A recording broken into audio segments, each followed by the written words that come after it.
Hello everybody, welcome to my brand new machine learning crash course using Python and Jupyter Notebook. In this course, we're going to learn how to solve a real world problem using machine learning and Python.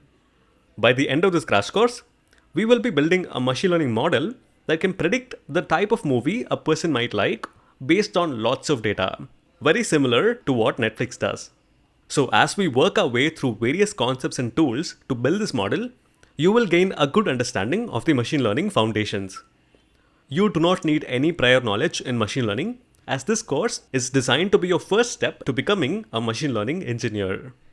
But you do need to know Python pretty good to be able to follow along. If you don't know Python already, I have got a full Python course in my channel that I will link down in the description. With that said, let's get started. In this section, we are going to learn about machine learning, which is a subset of AI or artificial intelligence. Machine learning is one of the trending topics in the world these days, and the rate at which AI is accelerating is astounding. Here is an example of where machine learning can be used. Imagine I ask you to write a program to scan an image and tell if it is an apple or a mango. If you want to build this program using traditional programming techniques, your program might get overly complex. You will have to come up with lots of rules to look for specific edges, shapes, colors in the image to tell if it is an apple or a mango. But if I give you a fully cut photo of a mango, your rules might not work. They might break and then you will have to rewrite them. Or I may give you a picture of an apple or a mango from a different angle that we did not predict before. Solving these problems using traditional programming techniques is going to get overly complex or even impossible.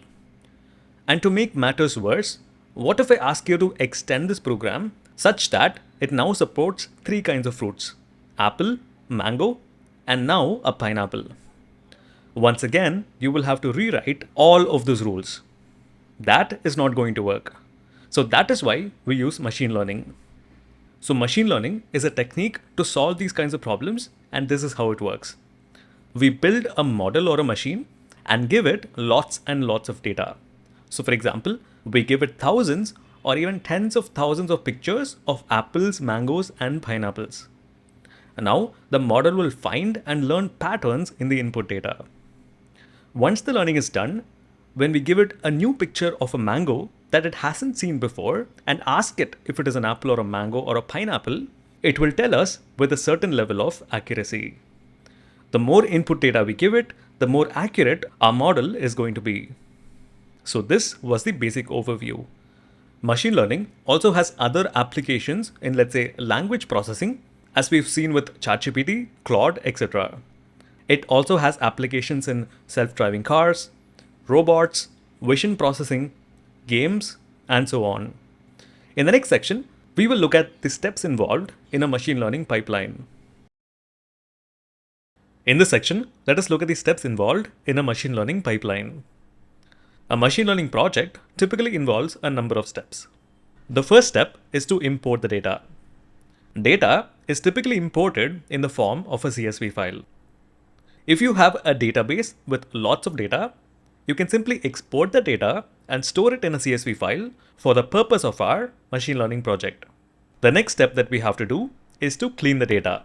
This could involve removing the duplicates, as it can confuse the model and make it think certain patterns are more important than they really are, leading to worse predictions.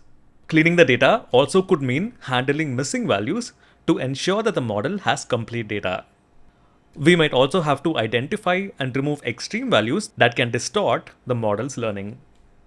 For example, if you're training a model to predict people's heights, most people are between 4 and 7 feet tall.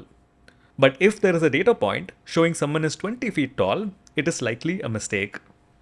Next up, we might also have to make the text data consistent by converting to lowercase, removing punctuation, and eliminating extra spaces. Note that how you clean the data is specific to the project that you're working with and the type of data that you're working with. So far, we have imported the data and then we've cleaned the data as well. The next step involved is to split the data into training as well as test sets. So now that we have a clean data set, we need to split it into two segments, one for training the model and one for testing it. For example, if we have 1,000 pictures of apples and mangoes, we can reserve 80% of it for training the model and the other 20% for testing it. So now that we have the final split data ready, the next step involved is to create something called a model. This involves selecting an algorithm to analyze the data. There are many machine learning algorithms to pick, such as decision trees, neural networks, and so on. Each algorithm has its pros and cons in terms of accuracy and performance. So the algorithm you will choose depends on the kinds of problem that you solve as well as your input data. But the good news is you do not have to program an algorithm yourself. There are libraries out there that provide you the algorithm. So now that we have created a model using an algorithm, now it is time to train the model.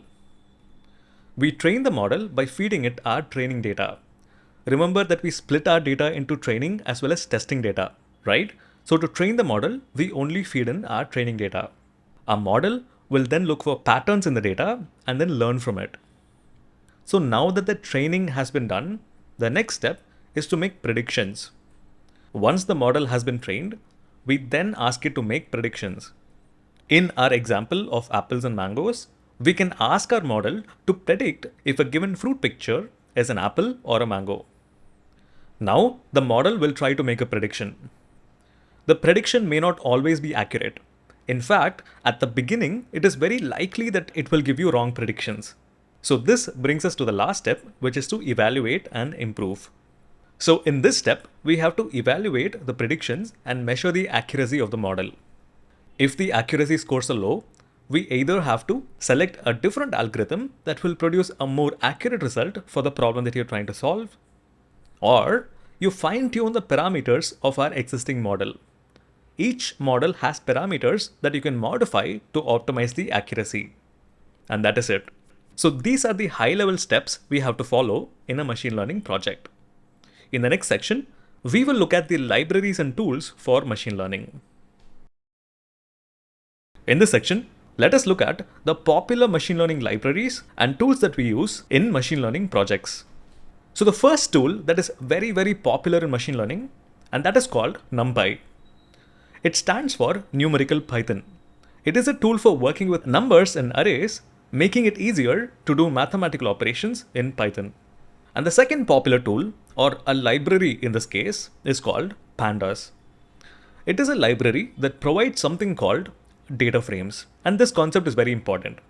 A data frame is like an Excel sheet with rows and columns, making it very easy to organize, edit, and analyze large data sets.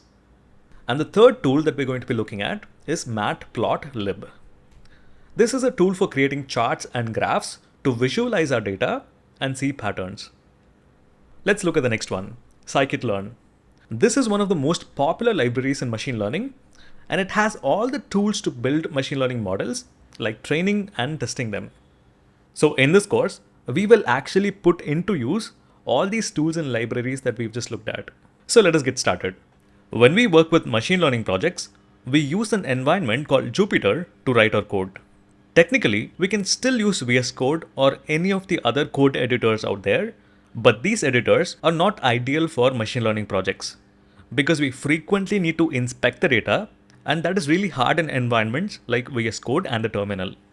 So if you're working with a table of 10 or 20 columns, visualizing this data in a terminal window is really difficult and messy, which is why we use Jupyter. It makes it really easy to inspect our data.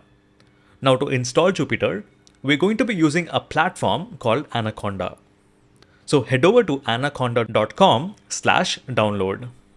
To download it, you can either put in your email address or you can click on skip registration.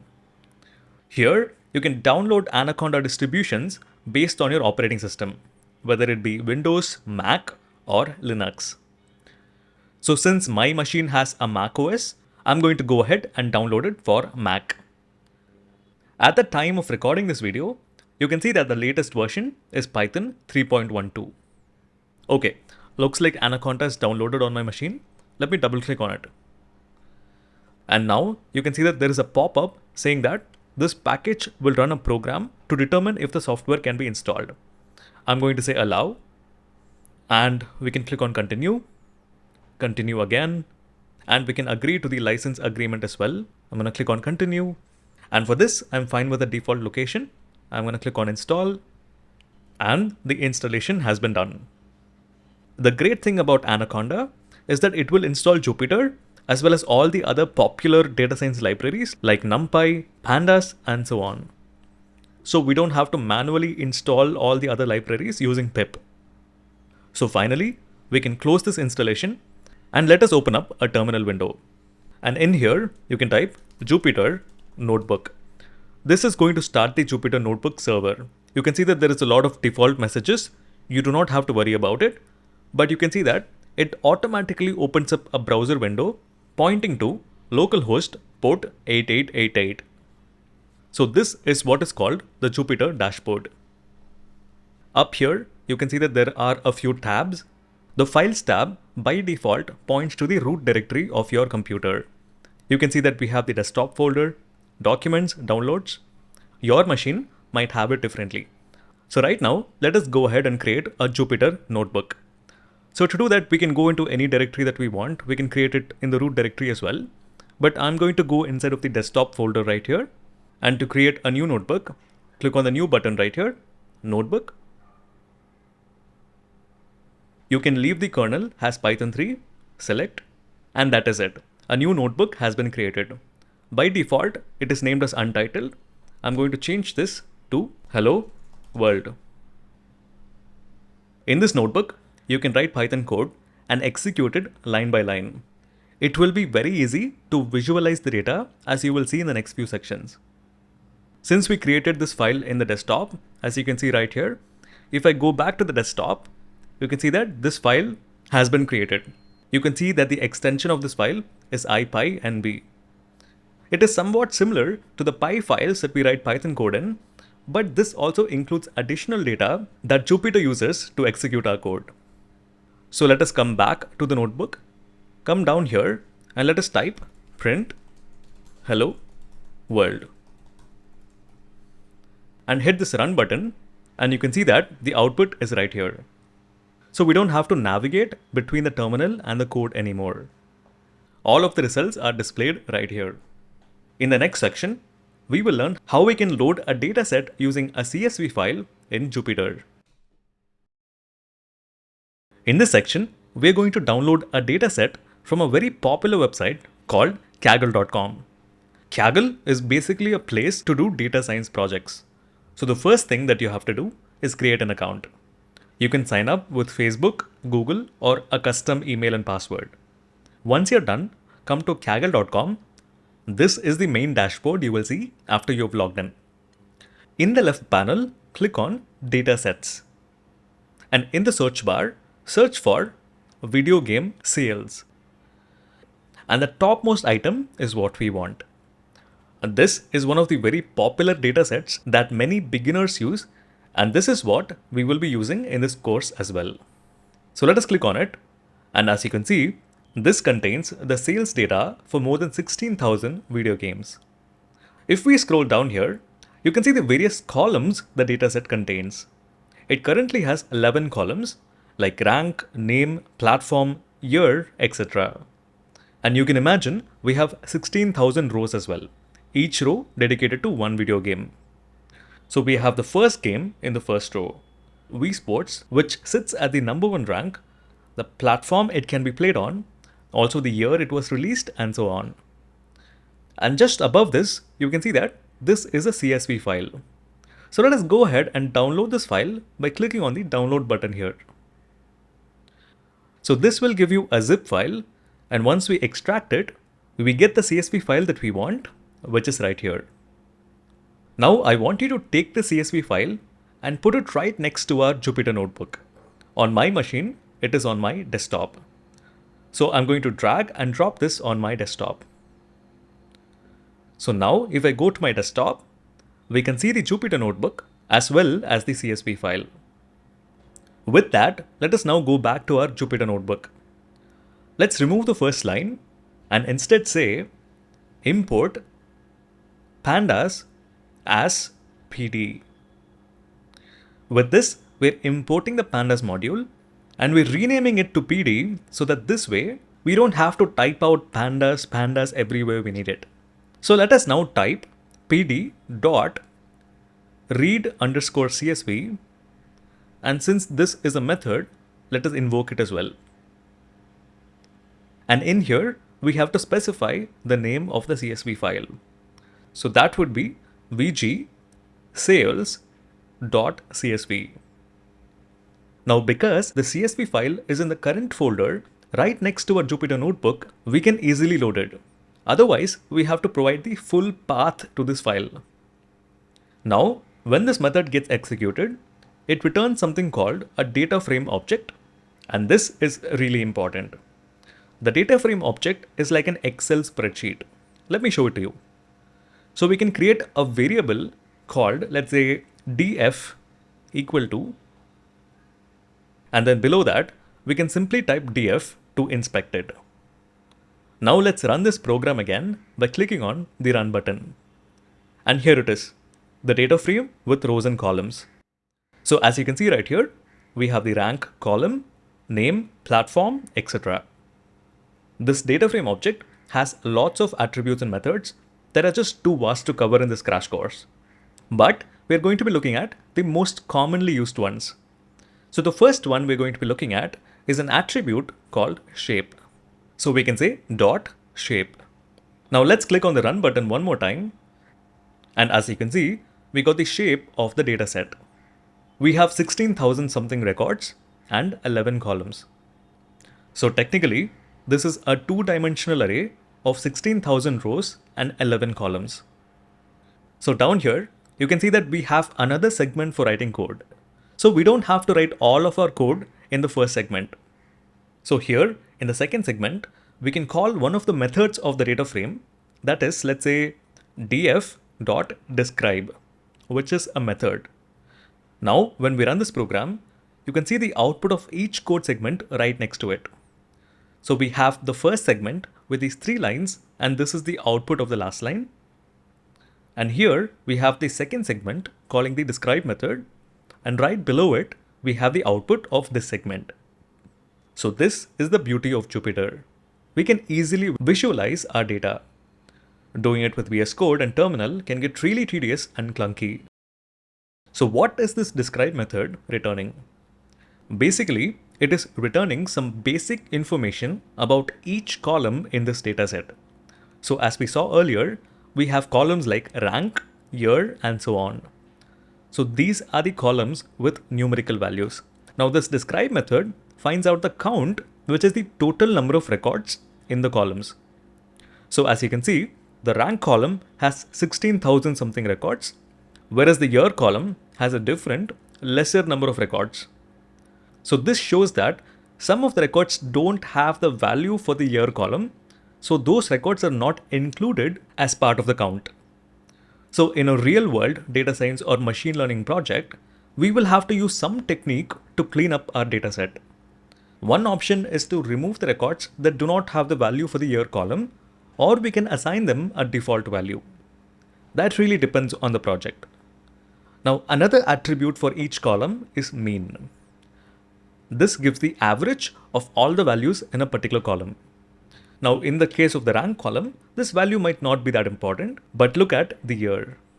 So the average year for all these video games in our dataset is 2006. So this might be an important data in the problem that you're trying to solve. We also have standard deviation. In simple terms, it tells you how much the values in a group differ from the average. Below that, we also have the min data, which gives the minimum value in a column. For example, the minimum value in the year column is 1980. So quite often, when we're working with a dataset, we call the describe method to get some basic statistics about our data. Let me show you another useful attribute. And let's type here df.values, and also note that this is not a method. So let's run this. And as you can see, it returns a two-dimensional array. The square bracket returns the outer array, and the second one represents the inner array. So the first element represents an array itself, and whatever values are in the first array represents the values in the first row in the dataset. So the video that ranks first is Wii Sports and the rank 2 is Super Mario Bros. So this is the basic overview of Pandas data frames. In the next section, let us look at some useful shortcuts of Jupyter. In this section, let us look at some of the most useful shortcuts in Jupyter. First, I want you to pay attention to the blue border when I click on the cell. If there is a blue border, it means that the cell is in edit mode. So we can edit something in here. Let's remove this. Now, if I click out of it or I click back in and I press the escape key, the blue border goes away and the cell is said to be in command mode. So because of this, any activated cell has two modes, the edit mode and the command mode. What is an activated cell? The cell that has this blue bar on its left side is the activated cell. Now let us look at some shortcuts. Let's go to Help and let's click on Show Keyboard Shortcuts. And in this pop-up, you can see there's quite a lot of shortcuts. Again, we are not going to be using most of these, but I'll show you some common ones. Let's say I want to insert a cell right below this cell. Make sure that the cell is in command mode and then press B to insert a cell right below. And now you can see a new cell is inserted. What if I wanted to insert an empty cell above this cell? In that case, come back to the cell, press Escape to put it in command mode and press A. And that is it. You see an empty cell inserted above it. So press B to insert an empty cell below and press A to insert an empty cell above. A for above and B for below. But if for some reason you don't want this empty cell at the top, just activate it, press Escape to put it in command mode, and you can press D twice to delete it. Now, I'm coming down to this empty cell and I'm going to print Hello World message. So print Hello World. And to run this, as we've been doing so far, we can click on the Run button. And now we can see the Hello World printed below as expected. But note that when you run this cell, it will only execute the code written in this one cell. In other words, the code in other cells will not be executed. Let me show you what I mean. Let us remove the describe method now and replace it with, let's say, print machine learning is great and fun. Now let's click back on our initial code segment and let us now hit run. You can see that only this particular code segment that is currently activated is executed. The output for this below code segment has not been updated. So if you want to run all of the code segments together, we cannot use this run button, but instead click on this run tab and select run all cells. And now you can see ML is great and fun is logged as the output. Running all the code segments can work for smaller projects, but if you're working with large datasets, this can take a lot of time. It is precisely for that reason Jupyter saves all the outputs, so you don't have to unnecessarily run all of the code segments all the time. But this feature is always available for you to use. So if we come back to our desktop, this notebook file that we have here has our source code organized in cells along with the outputs for each cell. That is why it is different from a regular Py file that only contains the source code. In addition to all this, we also have auto-completion and IntelliSense. To demonstrate it, let's remove the print statement and let's put back the df. We know df, which is data frame, which is an object with multiple properties. To look at all of the properties and methods available, put a dot and press tab. And now you will see all of the attributes and methods of the object. So let's say describe and invoke it. Now, if you want to see what this describe method does, what parameters it takes in, what it does, etc., etc., hover over this describe method and hold Shift and Tab. And this will open up a tooltip which will give you insights about this method. So you can see it takes in these particular inputs, and below it provides a description of the method, saying it generates descriptive statistics. Let me show you one more feature. If you, let's say, want to comment out a line, similar to VS Code, you can also do the same thing here.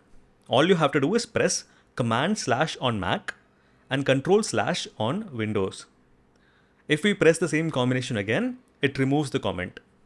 Very, very similar to VS Code. So these are some of the useful shortcuts in Jupyter. In the next few sections, we will work with a real machine learning project. So I'm very excited. I'll see you there. Over the next few lectures, we're going to work on a real machine learning project. Imagine we have an online movie watching site, let's say like Netflix, Disney Plus, or even Amazon Prime Video. When users sign up, we ask their age and gender, and based on their profile, we recommend various movies that they're likely to watch. So in this project, we want to use machine learning to increase the number of movies users watch. So first, we build a model and we feed this model with some sample data based on the existing users. A model will then learn the patterns in our data so that we can ask it to make predictions.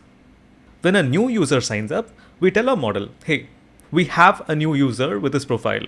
What is the kind of movies that this user will be interested in?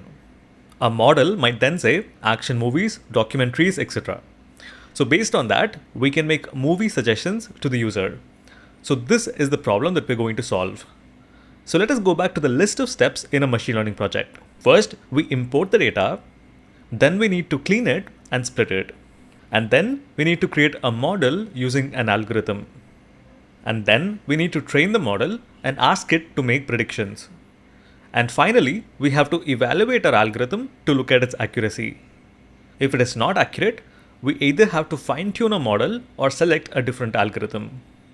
So let us focus on the first step, which is to import the data.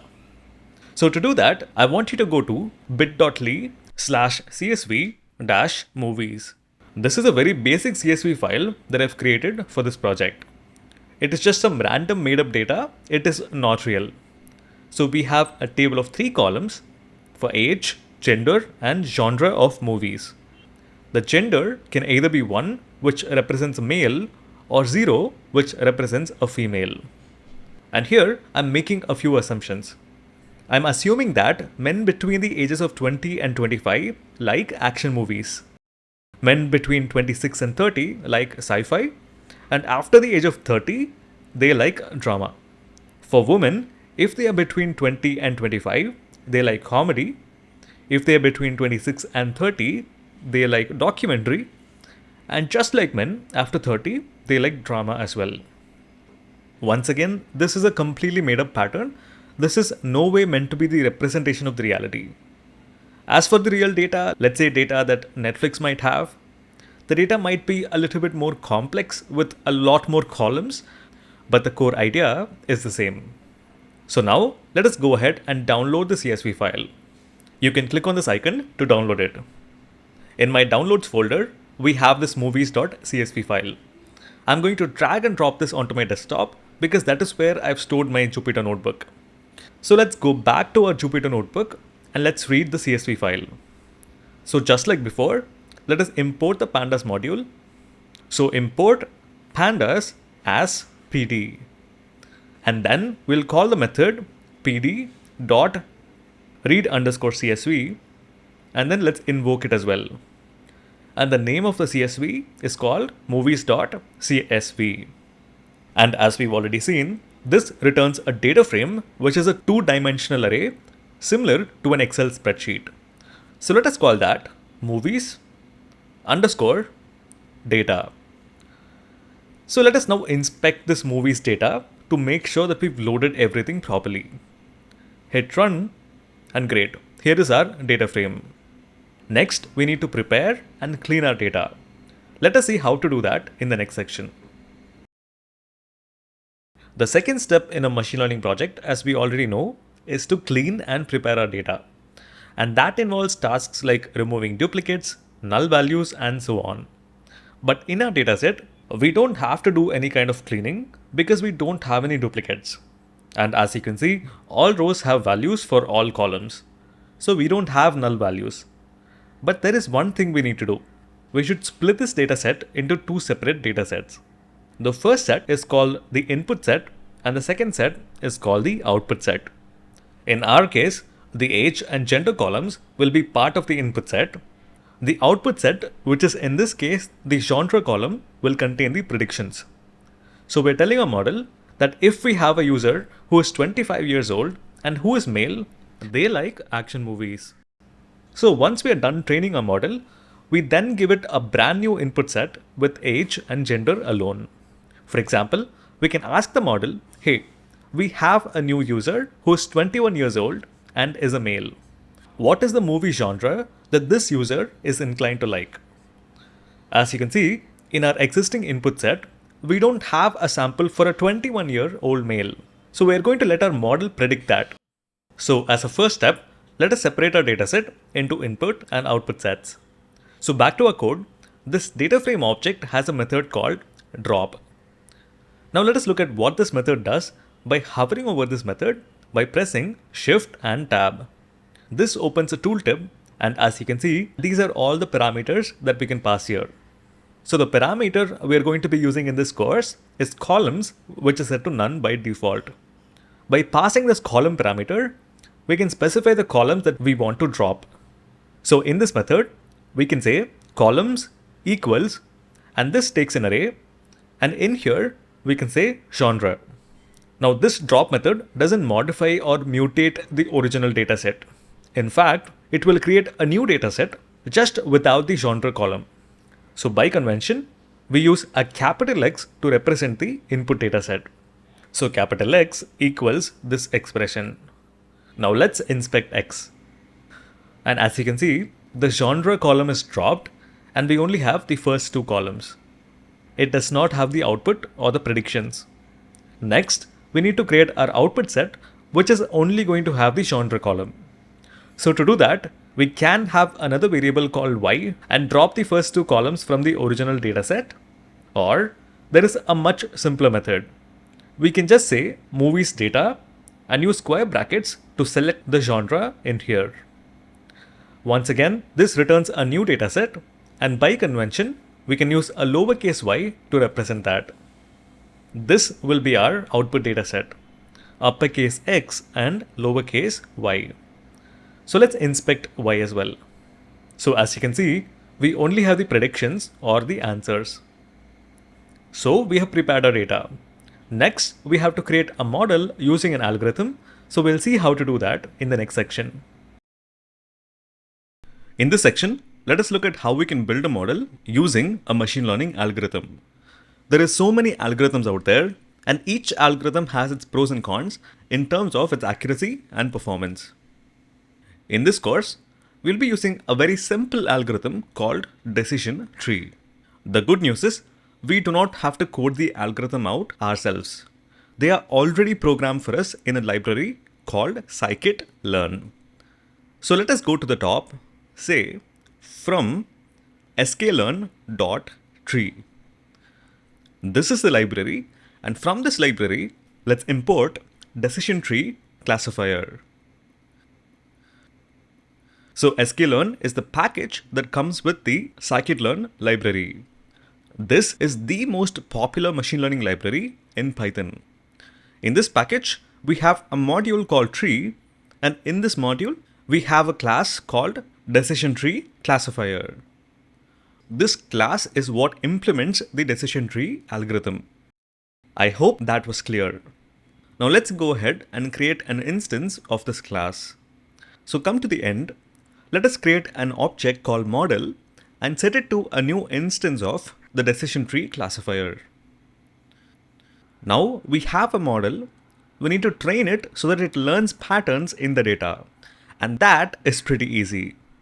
We call model.fit, and this is a method. This method takes two datasets, the input dataset and the output dataset. So let us pass in those.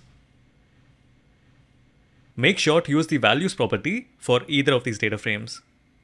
Remember, the values property provides the data in the form of a two-dimensional array, as we saw a few sections ago. The next step is to ask our model to make a prediction. So we can ask our model something like, what is the genre of movies that a 21-year-old male would like? Now, before we do that, let us, for just a second, inspect our initial dataset of movies_data. Alright, We discussed a while ago that we assume that men from the ages of 20 and 25 tend to like action movies. But we do not have a sample for a 21-year-old male yet, right? So since our model is trained on this particular data, if we ask a model to predict what genre will a 21-year-old male will like, it is expected to say action. Similarly, we have also assumed that women of ages between 20 and 25 like comedy movies, but we don't have a sample for, let's say, a 23-year-old woman. So if we ask a model to predict the genre of a 23-year-old woman, it should be comedy movies. So with these assumptions, let's go ask a model. So let's go back to the code, remove this line, and instead we're going to call model.predict. This method takes a two-dimensional array. So we have the outer array, and inside of this, every element inside of this will also be an array. So let us pass the first item, which is an array, inside of which we can pass a new input set. So we can say 21, 1. The 21 is for 21 years old and 1 for male. So this is like a new record in the table, right? So we're done with the first input set. Let us pass in another input set for a 23-year-old female. So here is another array. So here we provide 23, 0. So we're asking a model to make two predictions at the same time. So this method returns a result, and we can store it in a variable called predictions. And let us now inspect the value in predictions as well. Hit run and let us see what we have. Our model is saying a 21-year-old male is likely to like action movies and a 23-year-old female likes comedy movies. So our model could successfully make predictions here. Great. But there is one more thing. So this time our model was successful, but it isn't always the case. Our model will not give us accurate results 100% of the time. So as we discussed earlier, right after we build a model, we have to evaluate its accuracy. If the accuracy is low, we may have to fine-tune the model or change the algorithm altogether. So in the next section, let us see how we can measure the accuracy of the model. And if you're liking this course, please do leave a like and subscribe to the channel. I'll see you in the next section. In this section, let us look at how we can measure the accuracy of a model.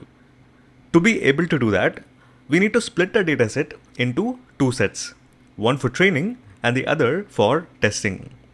Because right now, we're passing the entire dataset for training the model, and we're just using two small samples to make the prediction. Just two is not enough to calculate the accuracy of the model. A generally accepted idea is to allocate 20% of the entire dataset for testing and use the rest for training the model. So by doing that, instead of passing just two samples for making predictions, we can pass the dataset that we have for testing. Once we get the predictions, we can then calculate the prediction accuracy by comparing this and the actual values in the test set. Based on that, we can calculate the accuracy. It is a lot easier than it sounds. All we have to do is import a few more functions and invoke them in this code. So let us go to the top and say sklearn dot model underscore selection, which is a module, and from this module, we then import the function train underscore test underscore split. With this function, we can easily split the dataset into two sets, for training and for testing. So let us go ahead and split it. So right here, we have the X and Y datasets. Right after here, we call this function. So train test split, we give it three arguments, the X dataset, the Y dataset, and finally a keyword argument that specifies the size of our test dataset. So test underline size, and we can set it to 0.2, or in other words, we are allocating 20% of our entire dataset to testing. Now this function, when called, will return a tuple. A tuple is a Python data structure which is very similar to an array. If you're unfamiliar with Python concepts, I've got a comprehensive Python course. If you want to check it out, the link is in the description. So we get the tuple here. Let us unpack the tuple into four different variables right here. Let us call them xtrain, xtest, ytrain, and finally y test. So the first two variables are the input sets for training and testing, and the other two are the output sets for training and testing. Now, when we train a model, which this line does, instead of passing the entire dataset of ours, like x and y, let us now only pass in the training datasets. So x underscore train and y underscore train. Also, when making predictions, instead of passing these two samples, we pass in x underscore test. Now we get the predictions. To calculate the accuracy, we simply need to compare these predictions with the actual values we have here in y test, which is the output set. This is very easy. So let's go up here and import a function. So we can again say from sklearn dot metrics import accuracy underscore score. So at the very end, we invoke this method and give it two arguments.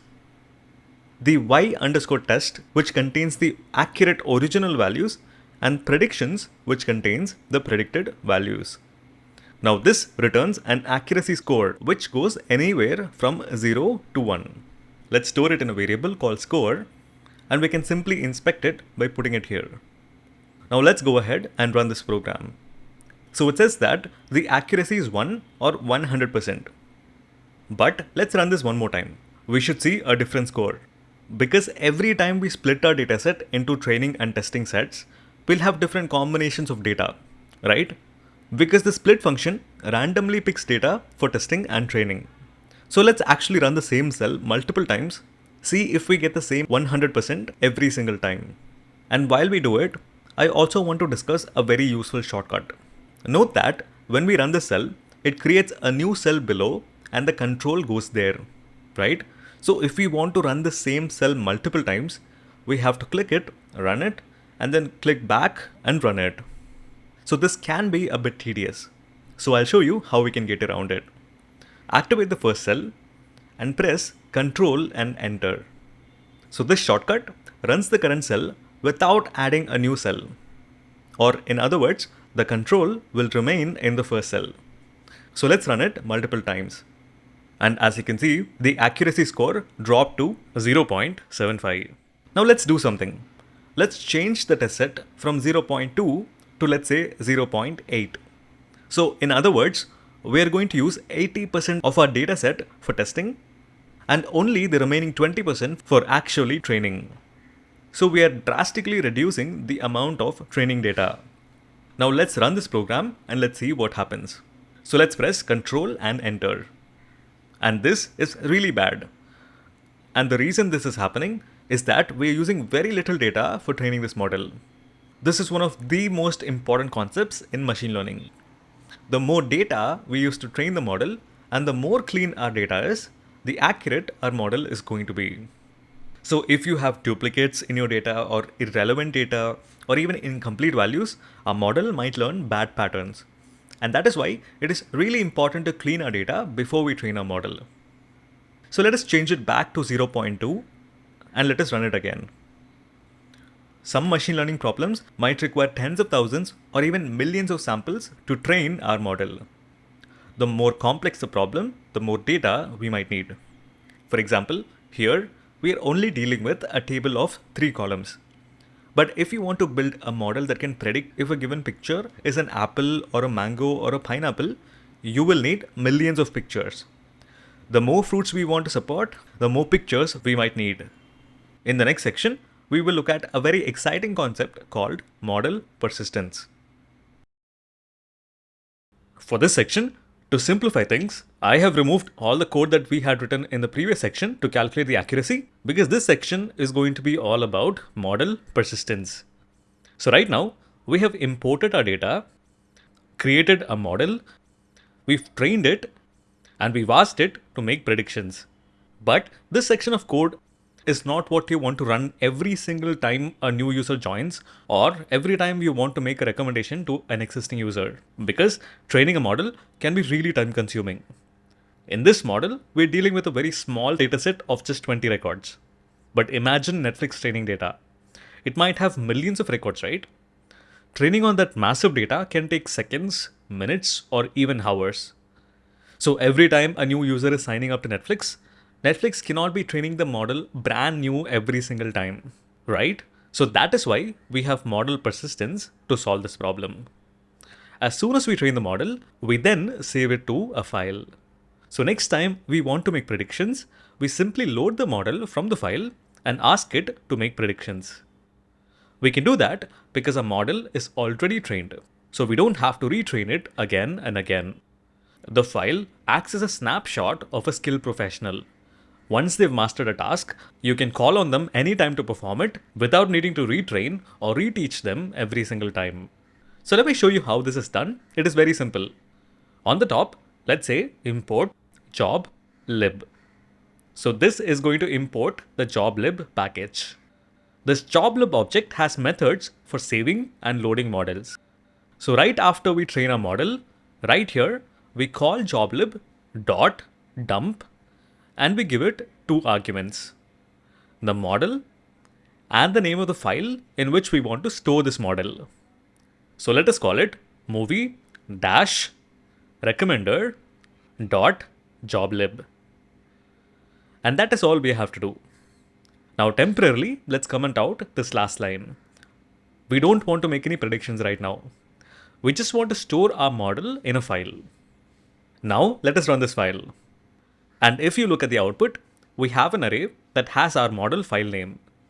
We see this here because this is the return value of the dump method. So now that we've run it, this file should be created in the same directory this particular Jupyter file is in. So let us go back to our desktop. And as you can see, we have the joblib file. This is where a model is stored. So what is this joblib file? To put it simply, it is a binary file. It saves the model in a compressed, efficient binary format, which makes it faster to store and load, especially for larger models or datasets. This binary format also helps retain the exact structure and parameters of the model when you reload it for predictions. It's great because it's fast and handles large models well. Now coming back, as we discussed earlier, we don't have to train the model every single time. So let us comment out these few lines. To comment it out, you can use command/ on Mac and control/ on Windows. Alright, now this time instead of dumping the model, we now have to load the model. So let us call the load method. We don't need this model right here, so we simply pass the name of our model file. This returns our trained model. Now with these two lines, we can make some predictions. Let's come back to our data. We know that women between the ages of 26 and 30 like documentary. So let's provide, let's say 29, because we don't have that record here. So coming back, so 29, 0. Let's inspect the predictions here as well and run the code. Our saved model successfully predicted the right result. So I now hope you understand how we persist and load models. In the next section, let us look at what exactly goes behind the decision tree algorithm and how is it able to make predictions with the data we provided. So I'll see you there. In this section, let's visualize how the decision tree algorithm works so you get a much more deeper understanding of how our current model was trained. Let's export our model in a visual format so that we can see how the model makes predictions. So let's do that. So once again, I have simplified this code. All that we're doing here are importing our dataset, create input and output sets, create a model, and then train it. And that is it. Now I'm going to type some code out and you can follow along with me as I do it, and then I'll explain it soon after. So up top, I'm going to say from sklearn import tree. Now this tree is an object and it has methods to export a decision tree in a graphical format. So after we train our model, let us call tree.export underline graphviz, which is a method. In this, we need to pass a few arguments. The first one is a model. For the next, we need to pass in the name of the output file. Note that it takes in a lot of arguments in a different order. So we can make use of the keyword arguments. So we can say out underscore file, and we can set this to movies underline recommender dot dot. This type of file is a graph description language. So we export a model in the form of a dot file so that we can visualize it. One more parameter that we want to provide is feature underline names. So what does it mean? Feature underline names tells the model what each input represents. In our case, we have two inputs, age and gender. By passing these as feature names, we ensure the decision tree uses these labels when showing how it splits and makes decisions. So let us provide the age and gender. The next parameter that we have to provide is the class underscore names. So let us see what this means. Class underscore names tells the model what each possible prediction is. In our case, the model predicts movie genres like action, sci-fi, drama, etc. By passing these as class names, we can see these labels in the decision tree showing which genre the model predicts at each step. So let's come back. Now we know we need to provide a list of all the genres here.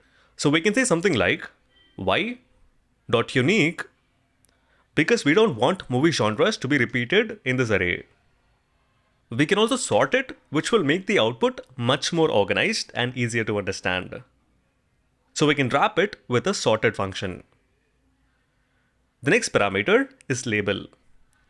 We can set this to a string all, and then rounded is set to true, and finally filled is set to true as well. Don't worry about these, we'll come back to these in a minute. And that is it. Let's now run the cell and let's hit Control and enter. And perfect, we now have a new file called movie recommender, which is a dot file. So let us now open this file in VS Code.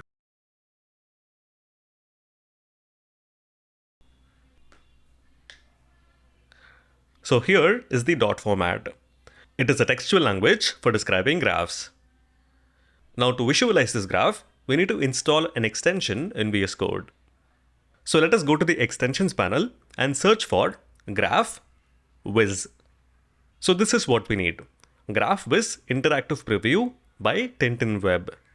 So let's go ahead and install this extension and reload VS Code. So once you do that, you can visualize this dot file now. So click on this dot button right here, and this is it. What we have here is the visualization of our decision tree. This is exactly how a model makes predictions. Let's close the dot file. So here we have a binary tree, which means every node can have a maximum of only 2 children. On top of each node, we have a condition. If this condition is true, we then go to the child node on the left side. Otherwise, on the right side. So let us see what's happening here. The first condition is the age is less than or equal to 30.5. If this condition is false, it means that the user is 30 years or older, in which case the genre of movies that they're interested in is drama. So here we're classifying people based on their profile. That is the reason we have the word class right here. So a user who is 30 years old belongs to the class of drama or people who like dramas. Now, what if this condition is true? That means the user is younger than 30. So now we check the age again. If the user is less than or equal to 25.5 or not. If yes, we now check the gender. If the gender is less than 0.5, which means that we're checking if the user is female. If yes, they like comedy movies. If the gender is male, they like action movies. So this is the decision tree that our model uses to make predictions. Now, if you're wondering why we have all these floating point numbers with decimal digits, these are basically the rules that our model generates based on the patterns it finds in our dataset. As we give our model more and more data, these rules should change. So they're not always the same. Also, the more columns and more features we have, our decision tree will get more and more complex. Currently though, we only have two features, the age and gender. Now coming back to our code, let me quickly explain some of the parameters that I haven't explained yet. We set filled to true, and this is going to fill each node with a color. As simple as that. We set rounded to true so that they have rounded corners. We set label to all to ensure that all the nodes in the decision tree are labeled. We provide the class names set to the unique list of genres, and that is to display the class for each node. We also set the feature names to age and gender so that we can clearly see the rules in our nodes. Right now, you might have a question. Harish, what if we don't pass any of these parameters? What happens then? And the answer is very simple. We provide the feature names, class names, fill, etc. to make the decision tree easier for us to understand. Without them, the tree will just show numbers instead of clear labels for the inputs and outputs. So instead of seeing age and gender as features or action and drama as predictions, you would see something like x of 0 and x of 1 for features and numbers for genres. It's still technically correct, but much harder to interpret. And that brings us to the conclusion. I want to congratulate you on completing this crash course and taking your first step into machine learning. Now that you have a solid foundation, understanding what machine learning is, how it works, how to train, persist, and visualize the models, you are in a great position to dive deeper. But to be able to land a high-paying job as an MLAI engineer, knowing just the basics is not enough. Which is why I'm currently working on a more comprehensive course that will cover advanced concepts that will actually get you job ready, which will include concepts like the mathematics involved in MLAI, deep learning and neural networks, NLP, reinforcement learning, model deployments, etc., etc. And we'll also learn how to combine multiple models to solve any business problem, all of it for completely free. I'm uploading videos every week, so do make sure to subscribe if you haven't already, and I'll see you in the next one.